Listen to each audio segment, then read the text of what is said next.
আর কথা কি শুনতে পাওয়া যাচ্ছে? একটু যদি এনশিওর করতেন কেউ।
আচ্ছা, আমার ভয়েস মনে হয় ক্লিয়ার আছে।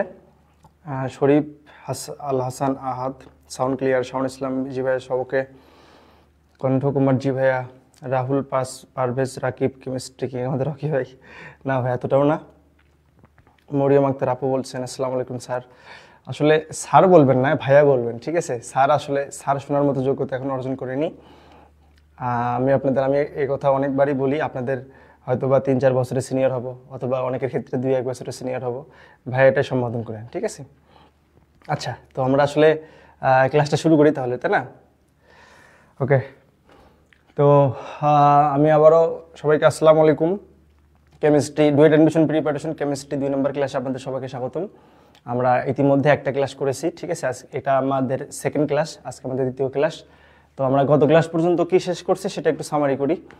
গত ক্লাস পর্যন্ত আমরা একদম বেসিক জিনিস, যেটা হচ্ছে একটা পরমাণুর গঠন বা পরমাণু কি, অণু কি, বা পদার্থের ক্ষেত্রে মৌলিক পদার্থ বা যৌগিক পদার্থ, এই টাইপের অনেক কিছু দেখছি। ইভেন আমরা আরেকটা জিনিস দেখছি, সেটা হচ্ছে যে পরমাণুর কিছু কণিকা আছে, সেই কণিকা সম্বন্ধে আমরা আইডিয়া নিছি।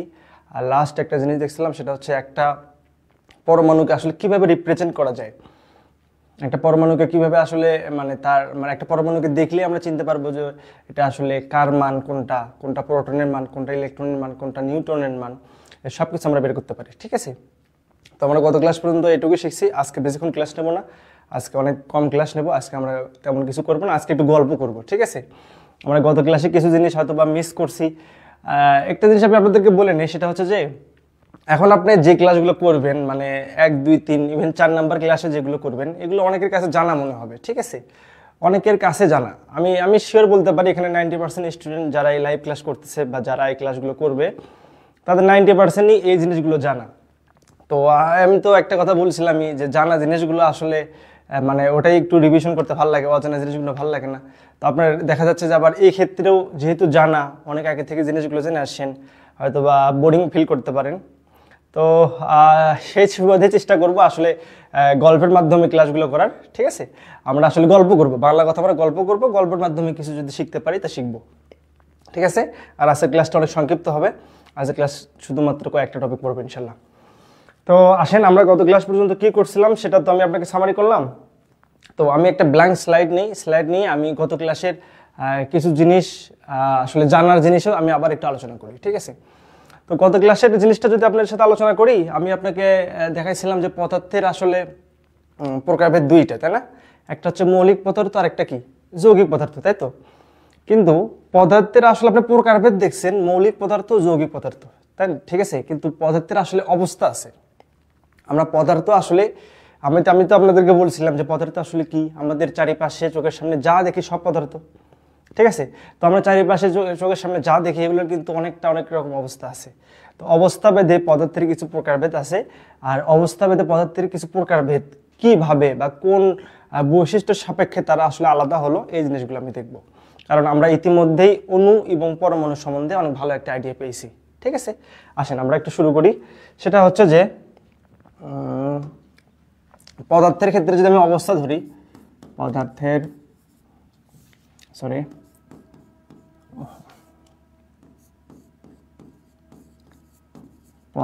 অবস্থা, তো পদার্থের অবস্থা আসলে মূলত 3টা, এটা সবাই জানেন। একটা হচ্ছে কঠিন, ঠিক আছে, আরেকটা হচ্ছে তরল, আরেকটা হচ্ছে বায়বীয় বা গ্যাসীয়। অনেকে বায়বীয় বলে, অনেকে গ্যাসীয় বলে, একই জিনিস। ঠিক আছে, তিনটা আসলে অবস্থা। এর বাইরে একটা অবস্থা আছে প্লাজমা। প্লাজমা অবস্থা কিন্তু আমরা ওই টাইপের মানে প্লাজমা ওই অবস্থাতে যাব না, আমরা এই তিনটার মধ্যে আসলে লিমিটেড থাকবো। আমাদের যতটুকু পড়াশোনা বা যতটুকু আসলে আমাদের জিনিস জানা দরকার ডুয়েট অ্যাডমিশন প্রিপারেশনের ক্ষেত্রে, এই তিনটার টপিক ভালো মতো বুঝলে হবে আর কি। ঠিক আছে, তো আসেন কঠিন পদার্থ বা তরল পদার্থ, বায়বীয় পদার্থ আসলে এগুলো আসলে কিভাবে আলাদা করা হইলো। তো আমরা বিজ্ঞানীদেরকে একটু বললাম, আমরা নিজেরা বিজ্ঞানীদের একটু কোশ্চেন করলাম যে কঠিন পদার্থ আসলে কি বোঝাচ্ছেন, কঠিন পদার্থ এখানে কি বোঝাচ্ছেন। তো বিজ্ঞানীরা এখানে বলল যে কি, যাদের আসলে আন্তঃনবিক শক্তি বেশি বা যাদের পদার্থের মধ্যে আন্তঃনবিক স্থান কম, তাদেরকে বলা হচ্ছে কঠিন পদার্থ। তা আমরা আবার একটা কনফিউশনের মধ্যে পড়ে গেলাম, আচ্ছা আন্তঃনবিক শক্তিটাই কি বা আন্তঃনবিক স্থানটাই কি। ঠিক আছে, এটা আমরা আবার বিজ্ঞানীদেরকে রিপিট কোশ্চেন করলাম যে আন্তঃনবিক শক্তি বা আন্তঃনবিক অবস্থান তাহলে কি। আমরা তো আসলে মানে আপনি তো এই সাপেক্ষে বললেন আমরা তো আন্তঃনবিক শক্তি বা আন্তঃনবিক স্থানই চিনি না, তাই না। তখন বিজ্ঞানীরা বলতেছে যে পদার্থর যে তিনটা অবস্থা, কঠিন, তরল, বায়বীয়, এই তিনটা আসলে আন্তঃনবিক অবস্থার উপরই নির্ভর করে, আন্তঃনবিক অবস্থানের উপরে নির্ভর করে। তারপর যেমন, কারণ এখানে বলা হচ্ছে যে পদার্থ কোনো না কোনো মানে সব পদার্থ তো অণু দ্বারা তৈরি। আপনি এটা যদি চিন্তা করেন, একটা পদার্থ লক্ষাধিক কোটি কোটি অণু দ্বারা তৈরি, ঠিক আছে, এরকম তো হতে পারে। তো ওনারা বলতেছে যে কি, কঠিন পদার্থের ক্ষেত্রে যদি আলোচনা করা হয়, কঠিন পদার্থ এরা যেগুলো অণু দ্বারা তৈরি বা কঠিন পদার্থ যেসব অণু দ্বারা তৈরি, এই অণুগুলো তারা কি করে, তারা হচ্ছে পরস্পর যুক্ত থাকে, পরস্পর আকর্ষিত অবস্থা থাকে, নিজেদের ভেতরে ফাঁকা স্থান কম। অর্থাৎ আমি যদি একটা ছোট্ট একটা পদার্থ নেই, একটা চতুর্ভুজ আকৃতির বা আপনি ধরেন যদি আয়তক্ষেত্র আকৃতির একটা পদার্থ নেই, এই একটা কঠিন পদার্থ, তা আপনি তো ভালো করেই জানেন যে সব পদার্থই অণু দ্বারা তৈরি বা পরমাণু দ্বারা তৈরি। যদি মৌলিক পদার্থ হয় তাহলে পরমাণু দ্বারা তৈরি, আর যদি আপনার মানে যদি যৌগিক পদার্থ হয় তাহলে কিন্তু আপনার সব সময় অণু দ্বারা তৈরি হবে। যৌগিক পদার্থের ক্ষেত্রে কিছু কিছু আবার মানে না, এটা মনে রাখতে পারেন, যৌগিক পদার্থ সবসময় আসলে অণু দ্বারা তৈরি হয়। ঠিক আছে, তো কঠিন পদার্থের ক্ষেত্রে যদি অণু দ্বারা তৈরি হয়, ওনার বিজ্ঞানীরা বলতেছে এই অণুগুলো পরস্পর লেগে থাকে, অর্থাৎ এদের ভেতরে ফাঁকা স্থান খুব কম, এখানে ফাঁকা স্থান খুব কম।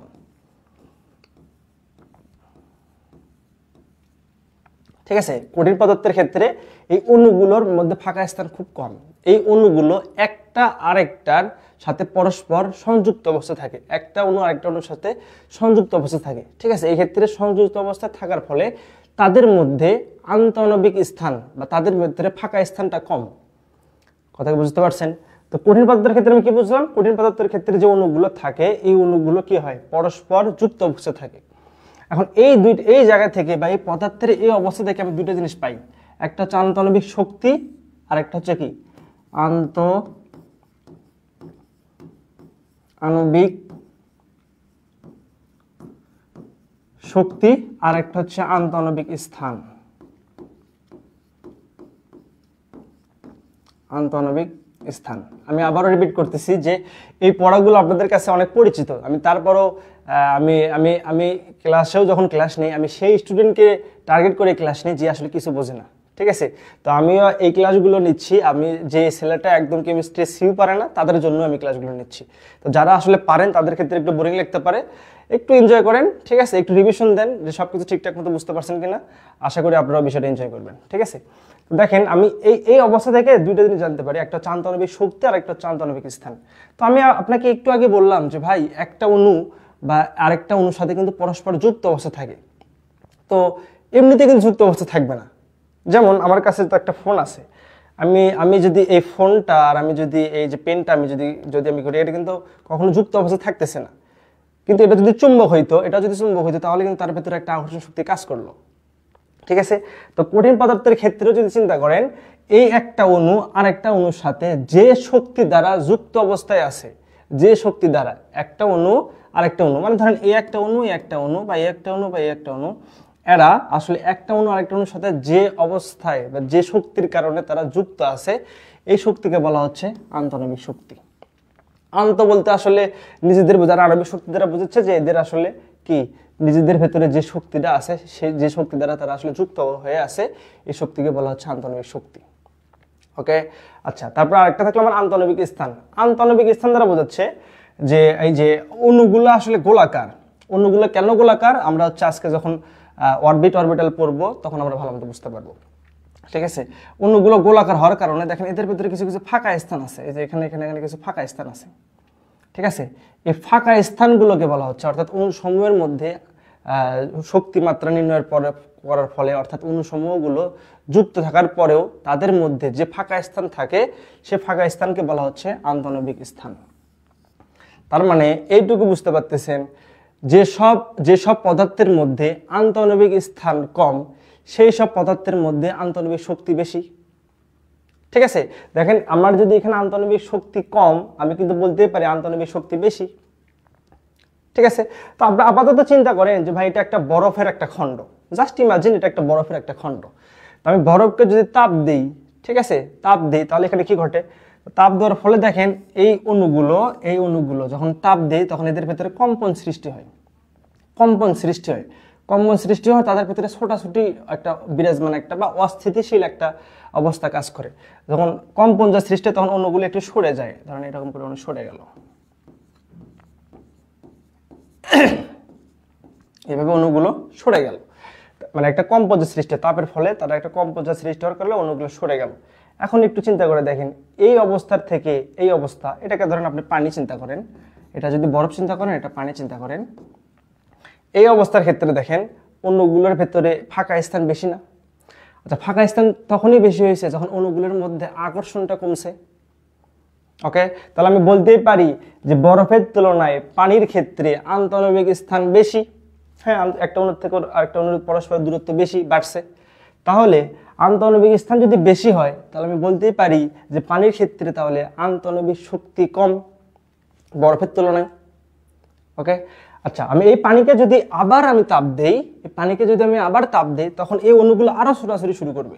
অর্থাৎ তখন যদি পানি যদি আরো তাপ দিয়ে বাষ্প হয়ে যাবে না, বাষ্প যদি হয়ে যায়, সে বাষ্পকে যদি আমি একটা পাত্রের মধ্যে ইনক্লুড করি তখন অণুগুলো একদম ফাঁকা ফাঁকা অবস্থানে থাকবে। অণুগুলো একদম কি হয়? ফাঁকা ফাঁকা অবস্থানে থাকবে। তার মানে এটুকু বুঝতেছেন যে একটা অণুর কম্পন সৃষ্টি বা একটা অণুর মধ্যে যদি আমি আন্তঃনবিক স্থান বাড়াতে চাই, আন্তঃনবিক শক্তি কমাতে চাই, ঠিক আছে, তাহলে কিন্তু কি আমাদের তাপমাত্রার উপর নির্ভর করতেছে বিষয়টা। ঠিক আছে, আরেকটা জিনিস মনে রাখবেন, আন্তঃনবিক শক্তি যতটা কম হবে সেই পদার্থ দ্বারা অন্য পদার্থ বা সেই পদার্থ আসলে শক্তিশালী তত কম হবে। আন্তঃনবিক শক্তি যত বেশি হবে সেই পদার্থের মানে নিজেদের যে শক্তিটা আছে বা সেই পদার্থের প্রয়োগের যে শক্তিটা আছে তত বেশি হবে। আমি যদি আপনাকে উদাহরণ দিই, ধরেন আমি একটা ডিপ ফ্রিজ থেকে আমি বরফ বের করলাম। ঠিক আছে, বরফ বের করলাম, আমি বরফটা যদি আপনাকে ছুঁড়ে মারি, আপনি যদি গায়ে লাগে আপনি কিন্তু ব্যথা পাবেন না? অবশ্যই ব্যথা পাবেন, কারণ বরফটা কিন্তু পাথর সমতুল্য হয়ে থাকবে, তখন ব্যথা পাবেন। আচ্ছা, তো এই ব্যথাটা পাওয়ার কারণ হচ্ছে যে তাদের ভেতরে আন্তঃনবিক শক্তিটা অনেক বেশি। তারা আসলে আমার বডিতে বা আপনার বডিতে টাচ লাগার পরেও ওই অণুর শক্তির কারণে তারা আলাদা হচ্ছে না, ওই অণুগুলোর আন্তঃনবিক শক্তির কারণে তারা আলাদা হচ্ছে না, তারা একত্রিত থাকতেছে, বিধায় তাদের আসলে প্রয়োগ যে শক্তিটা সেটা বেশি। আবার ওই বরফকুণ্ডটাকে যদি আমি এবার পানিতে রূপান্তর করি তাপ দিয়ে, তারপরে যদি আমি পানি দিই আপনাকে ছুঁড়ে মারি, ব্যথা পাবেন হয়তো আগের তুলনায় অনেক কম পাবেন, তাই না? অনেক কম পাবেন। কেন কম পাচ্ছেন? এই ক্ষেত্রে আগের বরফের তুলনায় তাদের আন্তঃনবিক শক্তি কম। যেহেতু আন্তঃনবিক শক্তি কম, তাহলে তাদের প্রয়োগ শক্তিটাও কম। অ্যাগাইন আমি যদি পানিকে আবার কি করি, তাপ দিতে দিতে বাষ্প করি, এই বাষ্পকে যদি একটা বোতলে যদি নেই বা বাষ্পকে যদি আমি কোনো মাধ্যম দ্বারা নেই বা বেলুনে যদি নিয়ে যদি আমি আপনাকে আবার নিক্ষেপ করি, ছুঁড়ে মারি, আপনি কিন্তু হালকা অনুভব করতে পারবেন, জাস্ট যে আমার বাতাস গায়ে লাগলো, অনুভব করতে পারবেন। তার মানে আগেরটা দেখলেন ব্যথা পাইলেন, পরেরটা আরেকটু অনেক কম ব্যথা পাইলেন, আর পরেরটা ব্যথাই পাইলেন না, শুধু অনুভব করলেন। কেন অনুভব করলেন? কারণ পানির তুলনায় আবার এদের আন্তঃনবিক শক্তি আরও কম। আন্তঃনবিক শক্তি কমানোর কারণে বা কম হওয়ার কারণে তাদের প্রয়োগ শক্তিটা আরও কম। তার মানে বুঝতেছেন? তার মানে এটুকু বলতে পারেন যে ভাই একটা বস্তু আসলে যতটুকু আঘাত সহ্য হওয়ার পর, একটা পদার্থ যতটুকু আঘাত সহ্য হওয়ার পরেও তারা আসলে ঠিকঠাক থাকে, এটুকু বুঝবেন যে তাদের ভেতরে আন্তঃনবিক শক্তি অনেক বেশি। ঠিক আছে, আচ্ছা ঠিক আছে, তাহলে এটুকু বুঝতে পারছেন অনেকে হয়তোবা। আমি আবার কমেন্ট চেক করবো, না বুঝলে আমি আবার রিপিট করবো, সমস্যা নেই। তো এইটুকু বোঝানোর আসলে একটাই কারণ যে পদার্থের অবস্থা, পদার্থ এইটুকু বোঝানোর কারণ সেটা হচ্ছে পদার্থের অবস্থার ক্ষেত্রে অণুগুলোর অবস্থা কীরকম থাকে, এটা একটা জিনিস। আর আরেকটা জিনিস এটাতে একটু মনে রাখতে পারেন, সেটা হচ্ছে যে পদার্থের অবস্থা কিন্তু চেঞ্জ হয় তাপমাত্রার কারণে। পদার্থের অবস্থা পরিবর্তন হয় তাপমাত্রার কারণে, ঠিক আছে। এই কঠিন তরল বায়বীয় যে গ্যাসীয় আছে, এর একমাত্র সোর্স বা একমাত্র পরিবর্তন করতে পারবে তাপ, একমাত্র পরিবর্তন করতে পারবে তাপ, ঠিক আছে। তো তাপের আসলে আমরা যদি বলি তাপের আসলে আমাদের মেইন উৎসটা কোথায়, আপনারা বলবেন যে ভাই হয়তো বা আগুন। হ্যাঁ, আগুন থেকে আমরা নর্মালি খুব সহজে তাপ উৎপাদন করতে পারি। তো আপনার কাছে কি এটা কখনো মনে হয়েছে যে আগুন কি কোনো পদার্থ? আমরা যদি বলি ভাই চেয়ার কি, বলবেন চেয়ার কঠিন পদার্থ। আপনি যদি বলি ভাই পানি কি, পানি তরল পদার্থ। আমরা যদি বলি ভাই বাতাস কি, গ্যাসীয় পদার্থ। একবারও কি মনে হয়েছে যে আগুন তাহলে কোন পদার্থ? কারণ আগুন থেকে তো আপনি তাপ পান নাকি? আচ্ছা, তা আগুন আসলে এই তিনটা পদার্থের মধ্যে কোনো পদার্থই না। আগুন নিয়ে বিজ্ঞানীরা এখনো কাজ করতেছে যে আগুন আসলে কোন পদার্থের মধ্যে দেওয়া যায়, কারণ আগুন কঠিনও না, তরলও না, গ্যাসীয় না, ঠিক আছে। ওকে, তো আমি আশা করি সবাই বুঝতে পারছেন। এটা হচ্ছে আমাদের কি পদার্থের অবস্থা, এই ক্ষেত্রে অণুগুলোর অবস্থা এইভাবে থাকে। তো এটুকু আসলে সবাই বুঝতে পারছেন কিনা একটু আমাকে জানান। এটা আসলে বোঝানোর কিছু নাই, মানে জাস্ট একটু সামারি করলাম। আগের ক্লাসে এই জিনিসটা হয়তো বা মিস করছি, কারণ আগের ক্লাসে আমি শুধু প্রকারভেদটা দেখাইছি, যে মৌলিক পদার্থ আর কি যৌগিক পদার্থ। আর এই ক্লাসে আমি আপনাকে কি দেখালাম, মানে অবস্থা দেখালাম তিনটা পদার্থের, যে অবস্থার ক্ষেত্রে তাদের আসলে ডিফারেন্সটা কি কি হয়, ঠিক আছে। প্লাজমা কি আমাদের সিলেবাসে আছে ভাইয়া? না ভাইয়া, প্লাজমা আমাদের সিলেবাসে নাই। আমাদের প্লাজমা আমাদের সিলেবাসে লাগে না। আমাদের যত কিছু এই কঠিন তরল গ্যাসীয় বা বায়বীয় পদার্থের মধ্যে ইনক্লুডেড। আর কিছু কেউ কি জিজ্ঞেস করবেন বা বুঝতে পারছেন কিনা একটু জানান আমাকে। আমি আবার রিপিট করতেছি, এটা আসলে অনেক সিলি একটা টপিক, এটা আসলে বোঝার মতো তেমন কিছু না, এটা আপনারা অনেকে জানেন, তারপর আমি আপনাদেরকে দেখালাম বিষয়টা। আমি কি নেক্সট স্লাইডে যাব বা আমি আমার আজকের ক্লাসের পড়াতে যাব?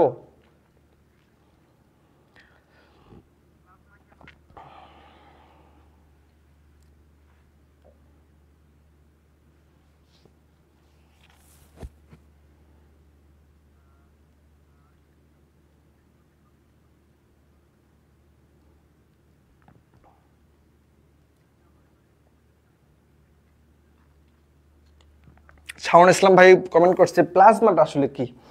প্লাজমা আসলে আপনাকে যদি বলা হয়, প্লাজমা আসলে কঠিন আর তরলের একটা মাঝামাঝি অবস্থা। আপনি ছোট্ট একটা মানে শর্টকাট একটা উদাহরণ দিই, জেলি দেখছেন, জেলি, আমরা যে জেলিটা খাই, আপনি যে কমলা লেবুর জেলি খান বা আমের জেলি খান, এই জেলিগুলো দেখছেন, এই জেলিগুলোকে অন কাইন্ড অফ বলতে পারেন প্লাজমা অবস্থা, ঠিক আছে। এই জেলিগুলো কিন্তু আপনি কঠিনও বলতে পারবেন না, আবার কিন্তু তরলও বলতে পারবেন না, ঠিক আছে। তো এই জেলি টাইপের যে পদার্থগুলো আছে বা ঘনীভূত অবস্থার যে পদার্থগুলো আছে, এই পদার্থগুলোকে বলা হচ্ছে আসলে মূলত প্লাজমা অবস্থা, ঠিক আছে। আচ্ছা, আসেন, মোটামুটি অনেকে ক্লিয়ার, মোটামুটি বুঝতে পারছেন। আসেন আমরা আজকের সিলেবাসে যাই বা আজকে আমরা পড়াটুকুতে যাই। আমরা এটা শেষ করছি, এটা শেষ নেক্সট আণবিক ভর শেষ করছি। আচ্ছা, আসেন, এখানে আমরা আসলে নতুন একটা টপিক পাইছি, আইসোটোপ, তারপরে কি আইসোবার, আচ্ছা কি আইসোটোন, ঠিক আছে। Isotope, isobar, isotone. তো এই জিনিসগুলো আসলে কি? তো আপনি তো এখন পরমাণু চেনেন, তাই না? একটা পরমাণুকে কিন্তু কি বলি, আপনি পরমাণুকে রিপ্রেজেন্ট করতে পারেন। হ্যাঁ, মনে হয়েছে একটা জিনিস, গত ক্লাসে একটা ভাইয়া আমাকে হচ্ছে যে মানে এখানে কমেন্ট করছিল যে ভাইয়া মানে অণুগুলোর ক্ষেত্রে, সরি পরমাণুগুলোর ক্ষেত্রে ভর এগুলো কিভাবে মুখস্থ করবো, কোনো টেকনিক আছে কিনা। তো আসলে টেকনিকটা এরকমটা কি, এই টেকনিকটা আসলে সার্বজনীন না, মানে সব মৌলের ক্ষেত্রে টেকনিকগুলো আপনার কাজে লাগবে না।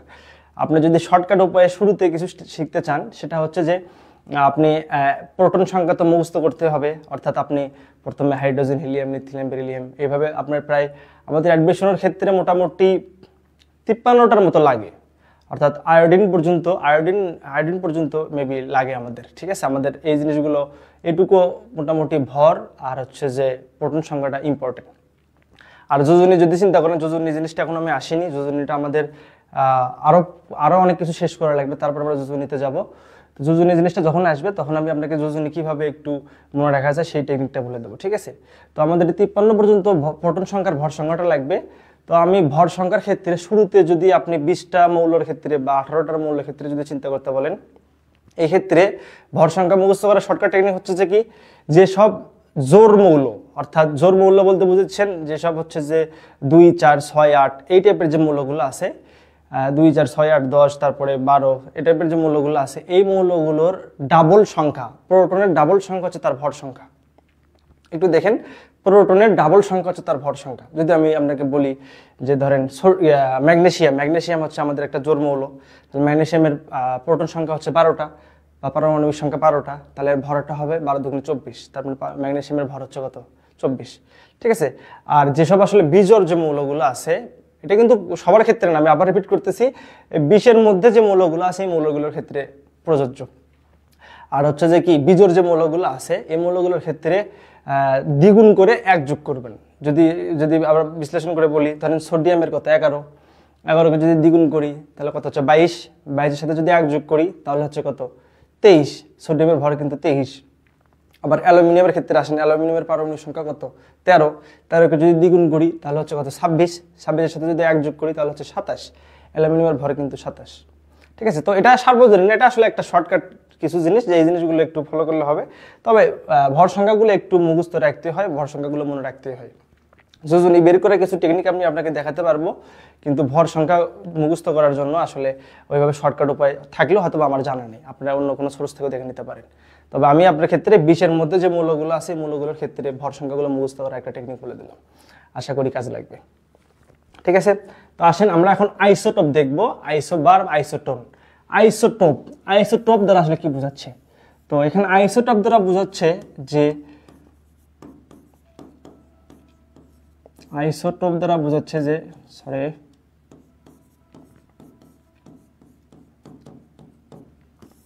আইসোটোপ দ্বারা বোঝাচ্ছে যে যেসব মৌলের মধ্যে, এখন কিন্তু আপনি কিন্তু প্রোটন সংখ্যা চেনেন, ভর সংখ্যাও চেনেন, নিউটন সংখ্যা সবই কিন্তু চেনেন। ঠিক আছে। যেসব মৌলের মধ্যে প্রোটন সংখ্যা সমান, যেসব মৌলের মধ্যে প্রোটন সংখ্যা সমান কিন্তু ইলেকট্রন সংখ্যা, তারপরে হচ্ছে নিউটন সংখ্যা আর ভর সংখ্যা আলাদা। আমি আবার রিপিট করতেছি, যেসব মৌলের মধ্যে, আইসোটোপ দ্বারা বোঝাচ্ছে যেসব মৌলের মধ্যে প্রোটন সংখ্যা সমান, অর্থাৎ পারমাণবিক সংখ্যা সমান, কিন্তু ভর সংখ্যা নিউটন সংখ্যা আলাদা। ভর সংখ্যা নিউটন সংখ্যা আলাদা। ইলেকট্রনের কথা এখানে আসতেছে না, কারণ ইলেকট্রন নিয়ে আমাদের নতুন আরেকটা জিনিস শিখবো, সেটা আমি আইসোটোন যখন দেখাবো তারপরে আমি আপনাকে রিপিট করব। আমি আবার রিপিট করতেছি, আইসোটোপ তাহলে কি? যেসব মৌলের মধ্যে প্রোটন সংখ্যা সমান কিন্তু ভর সংখ্যা ও নিউটন সংখ্যা আলাদা, তাদেরকেই বলা হচ্ছে, বা সেই সব মৌলগুলোকে বলা হচ্ছে আইসোটোপ। ঠিক আছে। তো আইসোটোপের যদি আপনাকে কমন একটা উদাহরণ দেই, সেটা হচ্ছে হাইড্রোজেন দ্বারা দেওয়া যায়। হাইড্রোজেনের আইসোটোপ আছে মোটামুটি 60টার মতো, কিন্তু আমরা 3টা আইসোটোপ সবসময় দেখে থাকি বা অনেক ক্ষেত্রে ইউজও করে থাকি। ঠিক আছে। হাইড্রোজেন আপনি ভালো করে জানেন, হাইড্রোজেনের প্রোটন সংখ্যা কত? 1। ঠিক আছে। হাইড্রোজেনের প্রোটন সংখ্যা যদি 1 হয়, আবার যদি ভর সংখ্যা যদি 1 হয়, এটা হাইড্রোজেনের একটা কমন রূপ, বা আপনি শুধু এটাকে হাইড্রোজেন বলতে পারেন। তো আইসোটোপের ক্ষেত্রে বা হাইড্রোজেনের আইসোটোপের ক্ষেত্রে এর নাম হচ্ছে প্রোটিয়াম। এর নাম হচ্ছে কি? প্রোটিয়াম। ঠিক আছে। এটা হাইড্রোজেন, হ্যাঁ, কিন্তু এর আইসোটোপ সাপেক্ষে যখন বিবেচনা করবেন তখন এই H1 অর্থাৎ হাইড্রোজেনের 1 দ্বারা বোঝাবে প্রোটিয়াম। ঠিক আছে। আবার হাইড্রোজেনের আরেকটা আইসোটোপ আছে, সেটা হচ্ছে হাইড্রোজেন 1 2। দেখেন ভর সংখ্যা চেঞ্জ হয়েছে, ভর সংখ্যা চেঞ্জ হয়েছে না? ভর সংখ্যা আগে ছিল 1, এখন হচ্ছে 2। তো এখানে দেখেন নিউটন সংখ্যা কত? 0। বুঝতেছেন তো? ওই যে সূত্রটা মনে আছে, A = কি? P + N, অর্থাৎ প্রোটন সংখ্যা আর নিউটন সংখ্যার যোগফল হচ্ছে কি? ভর সংখ্যা। তো আমার কাছে প্রোটন সংখ্যা আছে আর ভর সংখ্যা আছে, নিউটন সংখ্যা পাবো না? হ্যাঁ। তো এখান থেকে ভর সংখ্যার থেকে প্রোটন সংখ্যা বাদ দিয়ে দেখেন, তাহলে নিউটনের মান আসে কত? 0। তার মানে এখানে নিউটন সংখ্যা কত? 0। হাইড্রোজেন পরমাণুতে কোনো নিউটন সংখ্যা নেই। এটা একটা এমসিকিউর জন্য কয়েকবার আসছিল মনে হয়, হাইড্রোজেন পরমাণুতে বা আপনার পর্যায় সারণীতে কোন পরমাণুর ক্ষেত্রে নিউটন সংখ্যা নেই। এটা একমাত্র মৌল হচ্ছে হাইড্রোজেন, শুধুমাত্র হাইড্রোজেন পরমাণুতেই কি নিউটন সংখ্যা নেই। ঠিক আছে। আসেন তো আবার এখানে আবার আছে হাইড্রোজেন 1 2, অর্থাৎ এখানে ভর কত? 2, প্রোটন সংখ্যা কত? 1। আপনি যদি এই সূত্রতে ফেলান দেখবেন যে এখানে নিউটন সংখ্যা মান আসতেছে 1, অর্থাৎ 2 এর থেকে 1 বাদ দিলে 1 পাই। তাহলে দেখেন এখানে নিউটন সংখ্যা আগে ছিল 0, এখন হলো কত? 1। ভর সংখ্যা আগে ছিল কত? 1, এখন হচ্ছে 2। প্রোটন সংখ্যা কিন্তু সেম আছে, প্রোটন সংখ্যা সেম আছে না? তার কারণে আমি এটা বলতেছি, এটা হচ্ছে হাইড্রোজেনের একটা আইসোটোপ। এটা হচ্ছে হাইড্রোজেনের একটা আইসোটোপ, এর নাম হচ্ছে ডিউটেরিয়াম। ডিউটেরিয়াম। ঠিক আছে। এর নাম হচ্ছে প্রোটিয়াম, এটা হচ্ছে কি? ডিউটেরিয়াম। এটা হচ্ছে হাইড্রোজেন আইসোটোপ। আরেকটা আছে, সেটা হচ্ছে যে হাইড্রোজেন 1 3। হাইড্রোজেন 1 3। তো হাইড্রোজেনের ক্ষেত্রে 1 মানে এখানে প্রোটন সংখ্যা 1, দেখেন ভর সংখ্যা কত 3, ভর সংখ্যা পরিবর্তন হয়েছে, ভর সংখ্যা পরিবর্তন হয়েছে, তার মানে দেখেন এখানে নিউটন সংখ্যা পরিবর্তন হয়েছে, এখানে নিউটন সংখ্যা কত 2, বুঝতেছেন না? হ্যাঁ, এখানে নিউটন সংখ্যা কত 2। তার মানে দেখেন এগুলোর ক্ষেত্রে কিন্তু আবার দেখেন ভর সংখ্যা আলাদা হইলো, নিউটন সংখ্যা আলাদা হইলো, কিন্তু প্রোটন সংখ্যা 1। আমি আপনাদের তো বলছি আইসোটোপ আসলে কি, যেসব মৌলের মধ্যে প্রোটন সংখ্যা 1 কিন্তু কি ভর সংখ্যা আর নিউটন সংখ্যা ভিন্ন। ঠিক আছে, তো এর নাম হচ্ছে প্রোটিয়াম, ডিউটেরিয়াম, এর নাম হচ্ছে টিট্রিয়াম। টিট্রিয়াম,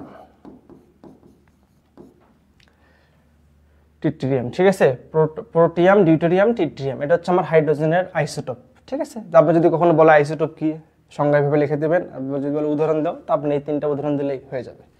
ঠিক আছে, তো আমরা আইসোটোপ শিখে ফেললাম। নেক্সট আমরা শিখবো হচ্ছে যে কি আইসোবার। আইসোবার, সরি,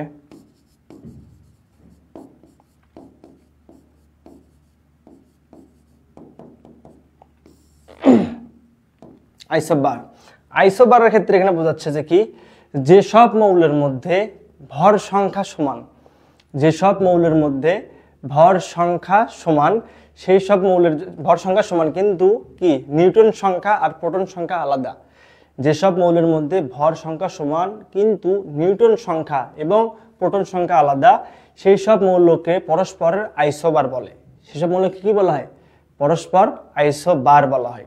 ঠিক আছে, তো এই ক্ষেত্রে যদি আপনাকে আমি উদাহরণ দেই, আইসোবারের যদি উদাহরণ দেই, কপার আর যদি আপনি জিঙ্ক চিন্তা করেন, কপার আর জিঙ্ক চিন্তা করেন, তো অনেকে হয়তো জানেন কপারের কিন্তু আসলে পারমাণবিক সংখ্যা 29। ঠিক আছে, কপারের পারমাণবিক সংখ্যা 29 আর জিঙ্কের এখানে কত 30। ঠিক আছে, তো কপারের ক্ষেত্রে এই কপারের ক্ষেত্রে সব সময় এর যে ভরটা বা একটা কমন ভর ধরা, এর ভর কিন্তু আসলে 63.5 অনেক ক্ষেত্রে লেখা থাকে, কিন্তু এভারেজের ক্ষেত্রে ভর ধরা যায় 64, অর্থাৎ 64। ঠিক আছে, জিঙ্কের ক্ষেত্রেও এই ভর সংখ্যা হচ্ছে 64। অনেক ক্ষেত্রে চেঞ্জ হতে পারে, কিন্তু এভারেজ ক্ষেত্রে বা ভর সংখ্যার ক্ষেত্রে কি অনেক ক্ষেত্রে ভর সংখ্যা দশমিক আসে, কিছু কিছু ভর সংখ্যা দশমিক আসে। দশমিকের ক্ষেত্রে অনেকটা আমরা পূর্ণ সংখ্যা আকারে বিবেচনা করে নেই, অনেক ক্ষেত্রে পূর্ণ সংখ্যার পর একটা বিবেচনা করে নেই। তো এটা দুইটাই হতে পারে। আপাতত ধরে নেন আমরা কপারের ভর সংখ্যা হতো কত 64, জিঙ্কের ভর সংখ্যা 64।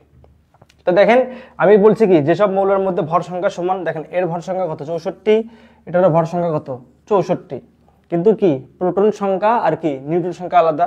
তো প্রোটন সংখ্যা এখানে কত 29, এখানে কত 30, আলাদা হইলো, আর নিউট্রন সংখ্যা তো আলাদা হবে। এখান থেকে 64 থেকে যদি 29 বাদ দেন যে মানটা পাবেন, আর 64 থেকে 30 বাদ দিলে কিন্তু সে মানটা পাবেন না, এখানে পাবেন 34, সেখানে পাবেন 35।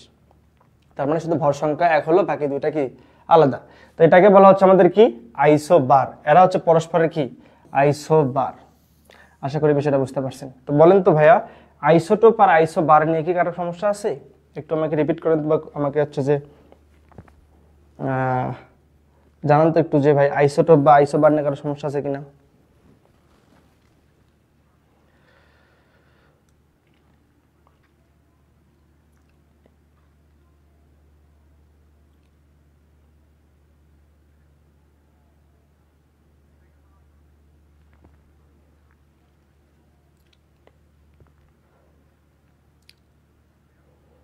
আশা সুন্দর আপু বলছেন ক্লিয়ার।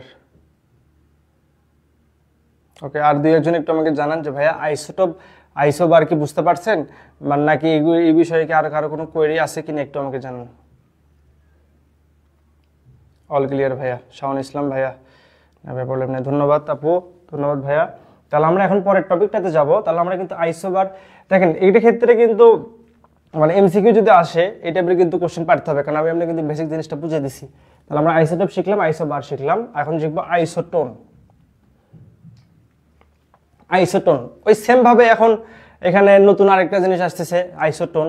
আইসোটোন দ্বারা বোঝাচ্ছে বা এটা আইসোটোন দ্বারা বোঝাচ্ছে যে যেসব মৌলের মধ্যে নিউটন সংখ্যা সমান, যেসব মৌলের মধ্যে নিউটন সংখ্যা সমান কিন্তু প্রোটন সংখ্যা আর ভর সংখ্যা আলাদা, প্রোটন সংখ্যা আর কি ভর সংখ্যা আলাদা, তাদেরকে পরস্পরকে বলা হচ্ছে কি আইসোটোন।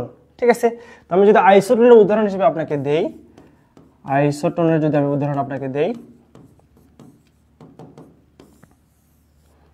উদাহরণ যদি আপনাকে আইসোটোনের ক্ষেত্রে ধরেন সোডিয়াম চেনেন, সোডিয়াম একটা মৌল, একটা ধাতু।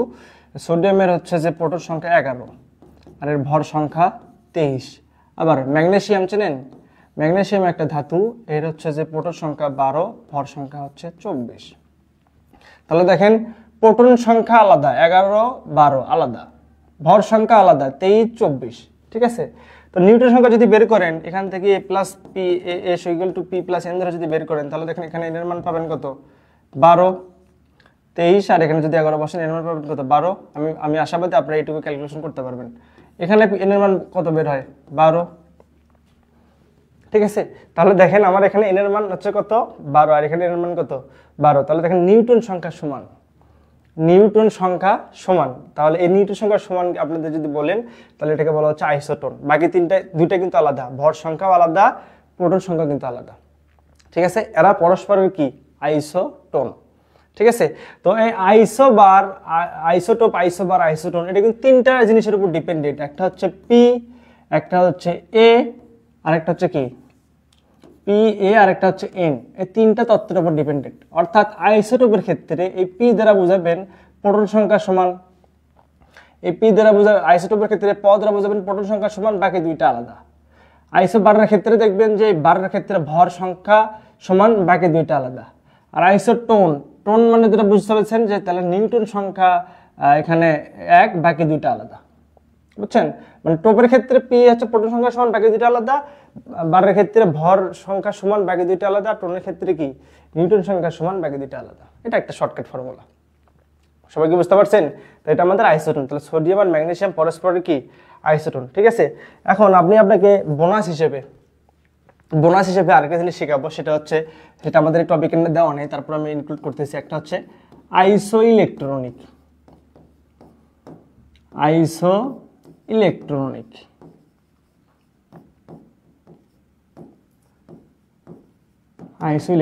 আইসোইলেকট্রনিক তারা বোঝায় ওই সেম টাইপের জিনিসই, যেখানে ইলেকট্রন সংখ্যা সমান, বাকি সবকিছু আলাদা। ইলেকট্রন সংখ্যা সমান, বাকি সবকিছু কিন্তু আলাদা। ঠিক আছে, তো এর উদাহরণটা আসলে সহজ উদাহরণ। ধরেন সোডিয়াম 11 23 নিলাম একটা। আবার ধরেন আমি যদি এখানে কি নেই ম্যাগনেসিয়াম না নেই, ধরেন আমি ম্যাগনেসিয়ামই নেই।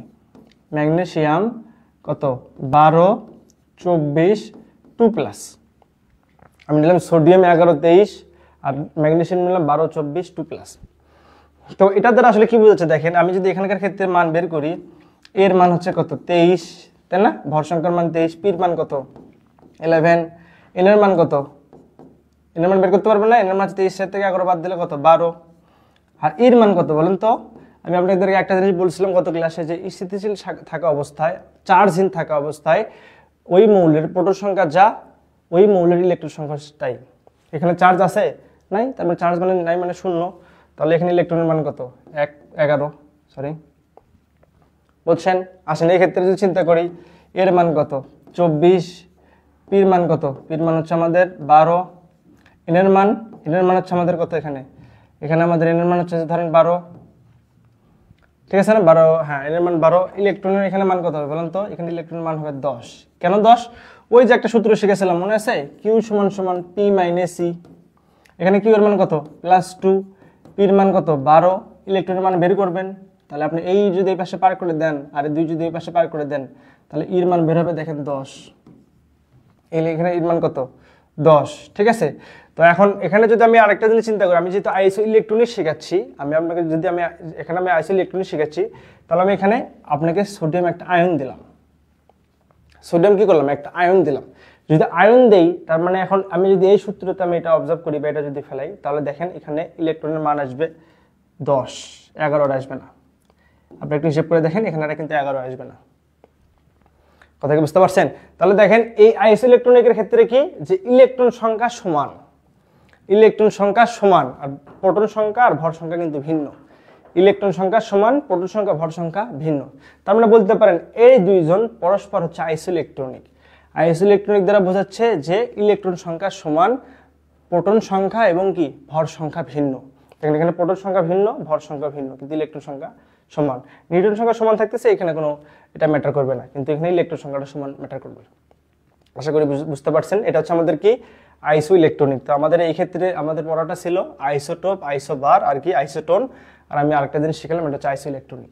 তো আপনাদের ক্ষেত্রে আমি এখন আশাবাদী আপনারা একটা মৌলের ক্ষেত্রে সব কিছু এখন বের করতে পারবেন। সব কিছু বলতে ওই যে পাঁচটা জিনিস কোনটা কোনটা আমি আবার একটু সামারি করি। এ বের করতে পারবেন, পি বের করতে পারবেন, এন বের করতে পারবেন, ই বের করতে পারবেন, আর কিউ বের করতে পারবেন।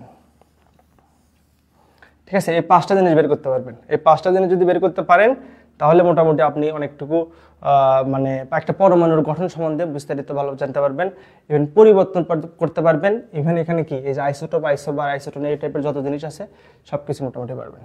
ঠিক আছে, বলেন এবার বুঝছেন কিনা সব কিছু, বা আইসোবার, আইসোটোন এগুলো বুঝছেন কিনা সব কিছু।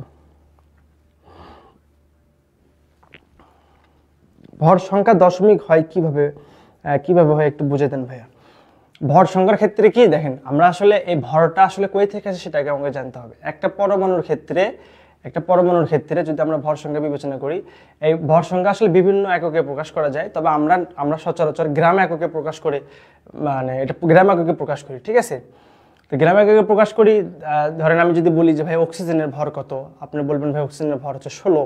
ঠিক আছে, কিন্তু এর অক্সিজেনের একটা পরমাণুর নিজস্ব ভর যদি আপনি আইডেন্টিফাই করেন, নিজস্ব ভর যদি আপনি বের করতে পারেন, তাহলে দেখবেন যে এখানে আসলে অক্সিজেনের ভর 16 না, 16.00 সামথিং কিছু একটা আছে। আমরা আসলে শিওর না, তবে দশমিকের পরে কিছু একটা আছে, কিন্তু আমরা এটাকে ডাইরেক্ট 16 ধরি, আমরা এখানে 16 ধরি। তো আপনার কথা হচ্ছে ভাই দশমিক কেন, তো দশমিক কেন, এটার অ্যান্সারটা আসলে আমার কাছে নেই। কেন নেই? কারণ একটা পরমাণুর আসলে ভর, একটা মৌলিক পদার্থের আসলে ভর, ওটা কেন হয়েছে এটা আমার কাছে অ্যান্সার নেই, বুঝছেন? আপনি যদি আমাকে কোশ্চেন করেন, ওকে ভাই আপনার ওয়েট কত, যদিও বলা ঠিক না, ধরেন আমার ওয়েট কিছু একটা, ঠিক আছে, আপনি তো আমাকে কোশ্চেন করতে পারেন ভাই আমার ওয়েট এত কেন। বুঝতে পারছেন কি, মৌলিক পদার্থের ভরগুলো কিন্তু নির্দিষ্ট, কিন্তু আমরা আমাদের সুবিধা মতো জিনিসটা মানে রিয়েলাইজ করার জন্য বা সুবিধা মতো আমরা হচ্ছে যে বোধগম্য করার জন্য বা মনে রাখার জন্য আমরা কি করি, এই দশমিকগুলো মনে রাখি না, এর যে পূর্ণ সংখ্যাটা এটা মনে রাখি। ঠিক আছে, একটা পরমাণুর ক্ষেত্রে তার ভর আসলে নির্দিষ্ট, আপনি চাইলেও সে ভর কখনো চেঞ্জ করতে পারবো না। এটা তো প্রকৃতি থেকে জিনিসটা, আমরা এগুলো প্রকৃতিভাবে পাই না, আমরা তো প্রাকৃতিক তো প্রায় 98 মানে 98টা মৌল আমরা পাইছি। ঠিক আছে, তো প্রাকৃতিক থেকে যে মৌলগুলো পাই, আপনি তো সেটার কোশ্চেন আমাকে করতে পারবেন না ভাই ওই মৌলের ভর তো কেন। ঠিক আছে, ওই মৌলের ভর এটা আসলে কেন হয়েছে এটা আল্লাহ বাকি ভালো জানে। এটা মৌলিক পদার্থের একটা হচ্ছে মানে বৈশিষ্ট্য বলতে পারেন যে তার ভর আসলে এটা। যেন অক্সিজেনের যদি বৈশিষ্ট্য আপনাকে চিন্তা করেন, অক্সিজেনের হচ্ছে ভর এতটুকু বা 16 কিছু একটা আছে, বা 16.00 কিছু, এটা হচ্ছে অক্সিজেনের একটা বৈশিষ্ট্য বা একটা ভর। আশা করি বিষয়টা বুঝতে পারছেন। এই ভরটা আসলে কেন, এই অ্যান্সারটা আমার কাছে নেই। ঠিক আছে, এটা আসলে আল্লাহ প্রদত্ত জিনিস বা সৃষ্টিকর্তা প্রদত্ত জিনিস এটা। আসেন তাহলে আমরা এখন আমাদের এখানে আর কেউ কমেন্ট করছে, ভাইয়া ফার্স্ট এক্সাম্পল আরেকবার দেখান কিভাবে বের করলেন। ফার্স্ট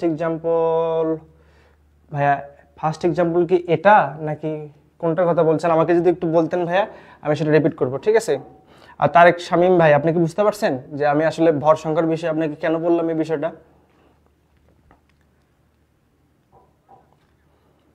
আমি যারা যে টপিকটা বুঝাইতেছি এটা যদি আপনি আমাকে একটু রিপিট করেন যে ভাইয়া বুঝতে পারছি, তাহলে একটু আমার ক্ষেত্রে সুবিধা হয়, নাহলে আমি আবার রিপিট করবো, সমস্যা নেই। আমি আপনাকে বুঝিয়ে ইনশাল্লাহ সামনের দিকে যাব, এতে যদি আমার ক্লাস সংখ্যা বেশি লাগুক সমস্যা নেই।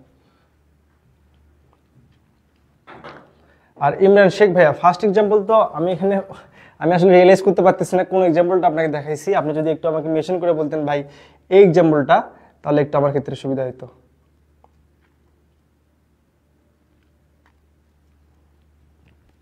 তারেক শামীম ভাই বুঝতে পারছেন? জি ভাইয়া ধন্যবাদ ভাই, আমি আপনার প্রতি চিরকৃতজ্ঞ, আপনি বুঝতে পারছেন। আইসো ইলেকট্রনেটটা, ইমরান শেখ ভাই কমেন্ট করছে আইসো ইলেকট্রনেটটা। আচ্ছা আইসো ইলেকট্রনেটটা এটার কথা ভেবে বলছেন সোডিয়ামেরটা, আর সোডিয়ামেরটা বের করলে আমি হচ্ছে যে ম্যাগনেসিয়ামটা বের করেছি। আচ্ছা আমি আপনার জন্য এটা মিশিয়ে দিয়ে আমি আবার রিপিট করতেছি আপনার সাথে।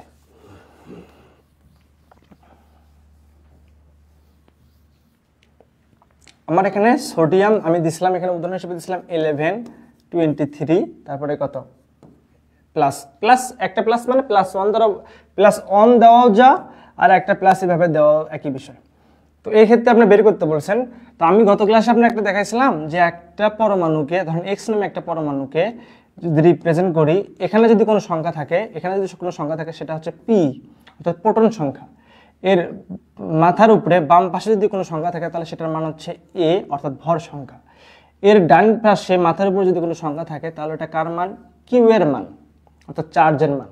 তাহলে দেখেন আমি কিন্তু এটা দ্বারা বুঝাচ্ছি এর মান কত। পির মান পাইছি আমি 11, এর মান পাইছি কত আমি 23, ঠিক আছে।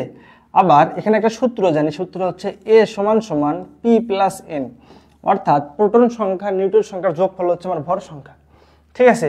তো এর মান এখানে আমার এখানে যদি আমি এর মান পাইছি কত 23, পির মান পাইছি আমি 11, তাহলে আমি এনের মান পাবো না?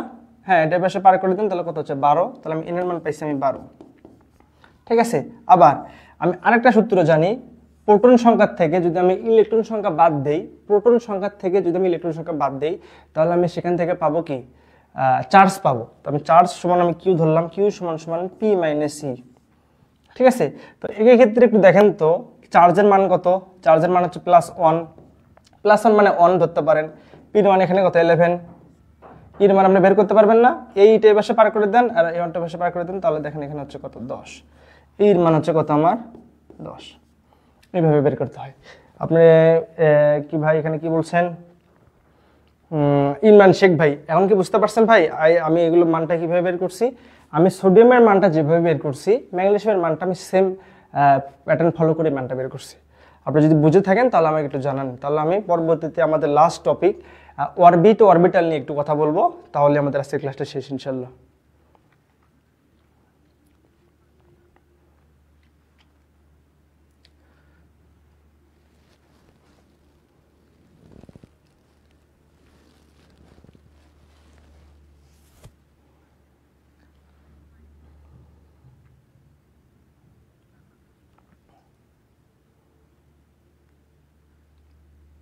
ইমরান শেখ ভাই, ক্লিয়ার ভাই, ধন্যবাদ ভাই, আমি আপনার প্রতি চিরকৃতজ্ঞ, আপনি বুঝতে পারছেন। আসেন আমরা একটা নতুন আরেকটা টপিকে যাব, অরবিট ও অরবিটালের সংজ্ঞা। আমরা এই টপিকটা আমাদের আজকের ক্লাসের শেষ টপিক। কিছু উদাহরণ দিব বা কিছু একটু গল্প বলি, তাহলে বুঝতে পারবেন।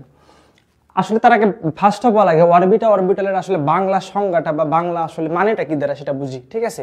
তো অরবিট দ্বারা বোঝায় আসলে শক্তি স্তর। অরবিট দ্বারা বোঝাচ্ছে কি, আমি যাবে বাংলাও পারি না অরবিট দ্বারা বোঝাচ্ছে শক্তি স্তর, ঠিক আছে। এই অরবিটাল দ্বারা বোঝাচ্ছে উপশক্তি স্তর।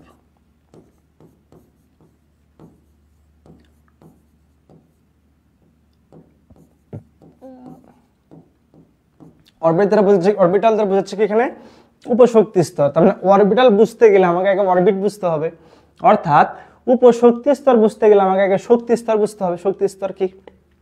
আসেন, বোর, বিজ্ঞানী বোর, আমি গত ক্লাসে মানে বোরের কথা একটু বলছিলাম। বিজ্ঞানী বোর উনি কি করছিল, উনি হচ্ছে যে আলফা রশ্মি নির্গমন করছিল হিলিয়াম পরমাণুতে বা হিলিয়াম পরমাণুতে, হ্যাঁ। সে আলফা রশ্মি নির্গমন করার ফলে উনি কিছু জিনিস লক্ষ্য করছে বা উনি কিছু জিনিস আবিষ্কার করছে। সেটা হচ্ছে যে কি, পরমাণুর কেন্দ্রে থাকে নিউক্লিয়াস, পরমাণুর কেন্দ্রে থাকে নিউক্লিয়াস, এই নিউক্লিয়াসে থাকে প্রোটন আর থাকে নিউট্রন, এটা উনি আবিষ্কার করছেন, ঠিক আছে। তো পরবর্তীতে উনি দেখতেছে যে এই আলফা রশ্মি নির্গমনের ফলে দেখছে যে একটা পরমাণুতে তার চতুর্দিকে কিছু কক্ষপথ থাকে, এই কক্ষপথে ইলেকট্রনগুলো বিরাজমান থাকে তার চতুর্দিকে, অর্থাৎ পরমাণুর কেন্দ্রকে অর্থাৎ নিউক্লিয়াসকে কেন্দ্র করে তার চতুর্দিকে কিছু কক্ষপথ থাকে বা কিছু গোলাকার একটা চাকরিক তো বলা যায়, হ্যাঁ চাকরিকই বলা যায়, বা বৃত্তাকার একটা পথ থাকে। এই পথ থাকে আর কি, কক্ষপথের এখানে পথ থাকে। কারণ এই বৃত্তাকার পথ যদি আমি এভাবে একটা চিন্তা করি, কয়েকটা থাকে, একটা শুধু না কয়েকটা থাকে। এটা বিজ্ঞানী কে আবিষ্কার করছে? বিজ্ঞানী বোর আলফা রশ্মি নির্গমনের ফলে এই জিনিসটা উনি আবিষ্কার করছে, ঠিক আছে। তো এই কক্ষপথগুলোকে আরেকটা ভাষা বলা যায় শেল বলা যায়। শেলরা যদি আমি ইংরেজিতে বলি SHELL, এই শেল, এই কক্ষপথগুলোকে অন্য ভাষায় বলা যায় শেল, ঠিক আছে। এই কক্ষপথগুলোকে বলা হচ্ছে শক্তি স্তর। এই কক্ষপথগুলোকে বা এই শেলগুলোকে বলা হচ্ছে কি এখানে শক্তি স্তর, ঠিক আছে। এটা কি আবিষ্কার করছে? বিজ্ঞানী বোর দেখছে যে একটা পরমাণুর কেন্দ্রে নিউক্লিয়াস থাকে, সেখানে প্রোটন নিউট্রন থাকে, কিন্তু তার চতুর্দিকে কিছু বৃত্তাকার পথ থাকে, ঠিক আছে। বৃত্তাকার শক্তিশালী কিছু পথ থাকে, এই শক্তিশালী পথকে বলা হচ্ছে শক্তি স্তর। কথা বুঝতে পারছেন? এখন এই শক্তি স্তর যদি আমি বিবেচনা করি, তাহলে মানে দেখেন এই শুরুতে যে কক্ষপথ আছে সেটা 1 নম্বর কক্ষপথ, ঠিক আছে। পরবর্তী যে কক্ষপথ আছে 2 নম্বর কক্ষপথ, আমি নাম্বারিং হিসেবে চিন্তা করতেছি। পরবর্তী যে কক্ষপথ আছে সেটা 3 নম্বর কক্ষপথ, তাই না? হ্যাঁ, আসলেই তাই। তো দেখেন এই কক্ষপথকে, এই শক্তি স্তরকে আরেকটা ভাবে রিপ্রেজেন্ট করা যায় এন দ্বারা, আরেকটা ভাবে রিপ্রেজেন্ট করা এন দ্বারা। এন ইন্ডিকেট করে, বা পরমাণুর ক্ষেত্রে এন দ্বারা ইন্ডিকেট করা হয় শক্তি স্তর সংখ্যা বা শক্তি স্তর নাম্বার বা শক্তি স্তর সংখ্যা, ঠিক আছে। তাহলে এন এর মান যদি আপনি ধরেন 1 হয়, এন এর মান যদি 1 হয়, তাহলে আপনি বুঝতেছেন যে ভাই এই শক্তি স্তর বা 1 নম্বর শক্তি স্তরের কথা বলা হয়েছে এখানে, ঠিক আছে। এন এর মান যদি 1 হয়, তাহলে আপনি বলতে পারেন ভাই এটা 1 নম্বর শেলের কথা বলছেন আপনি, ঠিক আছে। তো এন এর মান যদি 1 হয়, এটা যদি শেল দ্বারা রিপ্রেজেন্ট করেন, তখন আপনি এই 1 নম্বর শেলকে, 1 নম্বর কক্ষপথকে যদি শেলে রূপান্তর করতে চান বা শেলে রূপান্তর করেন, তাহলে বলতে পারবেন এটা কে শেল। কে হচ্ছে একটা অ্যালফাবেট, কে শেল, ঠিক আছে। আমি আবার রিপিট করতেছি, এন এর মান যদি 1 হয়, অর্থাৎ আপনি যদি 1 নম্বর কক্ষপথের কথা বলেন, তাহলে বুঝবেন এটা এন এর মান 1। আর এন এর মান যদি 1 হয়, বা এটা যদি আপনি শেলে রিপ্রেজেন্ট করতে চান, তাহলে বলতে পারবেন এটা কে শেল। তাহলে কিন্তু আপনি দুইভাবে রিপ্রেজেন্ট করতে পারেন। আপনি এটাকে বলতে পারেন কে শেল, আবার বলতে পারেন এটা কি 1 নম্বর কক্ষপথ, ঠিক আছে। আসেন, এন এর মান যদি 2 হয়, এন এর মান যদি 2 হয়, তাহলে আপনাকে এটা বলা যাবে হচ্ছে এল শেল, ঠিক আছে। আপনি কক্ষপথের সাপেক্ষে হিসাব করতে পারেন, আপনি চাইলে শেলের সাপেক্ষে হিসাব করতে পারেন, অ্যাজ ইউর উইশ। আপনি এন দ্বারা রিপ্রেজেন্ট করতে পারেন, আপনি চাইলে এইভাবে রিপ্রেজেন্ট করতে পারেন। আবার এন এর মান যদি 3 হয়,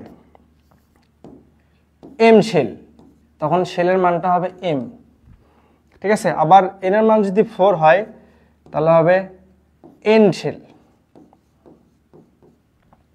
ঠিক আছে। তাহলে দেখেন আমরা এই জিনিসটা শিখলাম কি, অরবিটটা শিখলাম। অরবিট দ্বারা বোঝাচ্ছে শক্তি স্তর। শক্তি স্তর কই থেকে আসে সেটা আমি আপনাকে বুঝাইছি। এই শক্তি স্তর আনছে মানে এনেছে আসলে আমাদের বিজ্ঞানী বোর। উনি ওনার আলফা রশ্মি নির্গমনের ফলে উনি দেখছে যে আসলে এখানে একটা পরমাণুতে শক্তি স্তর থাকে। সেই শক্তি স্তরকে যদি আমি নাম্বারিং করি দুইভাবে, আমি শেল দ্বারা নাম্বারিং করতে পারি বা ইন্ডিকেট করতে পারি, আমি এন এর কিছু মান দ্বারা ইন্ডিকেট করতে পারি।